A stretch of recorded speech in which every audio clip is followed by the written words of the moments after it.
17வது நம்ம பார்க்க போறது வெனம் ட்ரிக்ஸ். பென்டென் சீரிஸ்ல வந்த ஜிஸ்கேர் அப்புறம் ஸ்கர்ட் இந்த 2 பேரோட ஆரிஜினையும் ஒண்ணா சேர்த்து தான் இந்த வெனம் ட்ரிக்ஸ் அப்படின்னு சொல்லக்கூடிய இந்த ஆம்னிட்ரிக்ஸை உருவாக்கி வச்சிருக்காங்க. இது பார்க்க நார்மல் ஆம்னிட்ரிக்ஸ் மாதிரி தான் இருக்கும். பெரிய வித்தியாசம் எதுவுமே இருக்காது. நம்ம பென்டெனிசன் யூஸ் பண்ற பிரைம் டைம் லைனை சேர்ந்த பென்டெனிசன் யூஸ் பண்ற அந்த நார்மல் ஆம்னிட்ரிக்ஸ் மாதிரி தான் இருக்கும். இருந்தாலுமே இதுக்குள்ள ஒரு உயிர் வாழ்ந்துகிட்டு இருக்கு அப்படிங்கிற மாதிரியும் சொல்றாங்க. அது வேற யாரும் கிடையாது, நம்ம வெனம் தான் இந்த ஆம்னிட்ரிக்ஸ்க்கு உள்ள அவர் வந்து வாழ்ந்துகிட்டு இருக்காரு அப்படிங்கிற மாதிரி சொல்லப்படுது. அதாவது இதோட கதை என்ன அப்படின்னு பார்த்தீங்கன்னா, நம்ம வெனம் என்ன செய்யும் அப்படின்னு பார்த்தீங்கன்னா, ஒரு டெட்ரமன் ஸ்பீசிஸோட உடம்புக்குள்ள வந்து பல வருஷங்களா வாழ்ந்துகிட்டு இருக்கும்.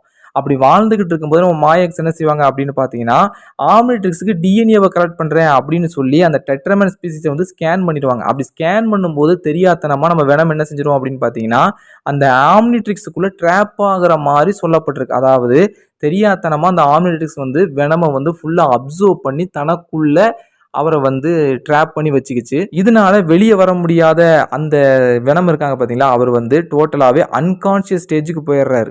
இதுக்கப்புறமா நம்ம பென்டெனிசனுக்கு வந்து இந்த ஆம்னிட்ரிக்ஸ் கிடைக்குது. அதுக்கப்புறமா பென்டெனிசன் வந்து எப்பெல்லாம் அந்த ஆம்னிட்ரிக்ஸை யூஸ் பண்ணி ஏலியனா டிரான்ஸ்ஃபார்ம் ஆகுறாரோ அப்பெல்லாம் வெனமுக்கு வந்து கான்ஷியஸ் வந்து பென்னோட ஏலியன் ஃபார்ம் கூட ஃபியூஸ் ஆகிடும். அதாவது கிட்டத்தட்ட ரெண்டையும் பார்த்தீங்க அப்படின்னா அந்த ஏலியனும் நம்ம வெனமும் ஃபியூஸ் ஆகி தான் அந்த இடத்துல வந்து காட்சி அளிக்கிற மாதிரி காட்டியிருப்பாங்க.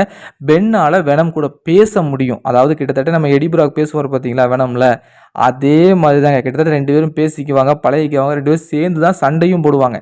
அந்த அளவுக்கு 2 பேரும் ஒன்றா ஃபியூஸ் ஆகியிருக்காங்க. இவங்க 2 பேரும் 2 பேரில் ஒருத்தர் வந்து முரண்டு பிடிச்சாங்க அப்படின்னா இவங்களால அந்த உடம்பை வந்து கண்ட்ரோல் பண்ணவே முடியாது. அதாவது ஏலியன் பாடியை வந்து கண்ட்ரோல் பண்ணவே முடியாது.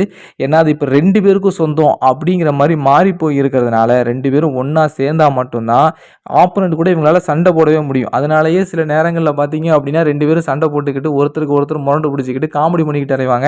2 பேரால் சண்டை போட முடியாத சூழ்நிலையும் வந்திருக்கு அப்படிங்கிறதையும் பார்க்க முடியுது. இதுக்காகவே அவங்க ட்ரைனிங்லாம் எடுத்துக்குவாங்க. அதான் காமெடியாக இருக்கும். இருந்தாலும் 2 பேரும் சேர்ந்து பல சாகசங்களை செஞ்சிருக்காங்க. ஆனால் ஆம்னிட்ரிக்ஸுக்கு வந்து டைம் அவுட் ஆயிருச்சு அப்படின்னா வெனமும் அன்கான்ஷியஸ் ஆயிரும். எப்பெல்லாம் அது வந்து டைம் அவுட்லேருந்து வெளியே வருதோ, எப்பெல்லாம் பென்டெனிசன் வந்து எலினா மாறுறாரோ அப்போ மட்டும்தான் அந்த வெனம் வந்து கான்ஷியஸுக்கே வரும். டைம் அவுட் ஆனவுடனே அன்கான்ஷியஸ் ஸ்டேஜுக்கு போயிடும்.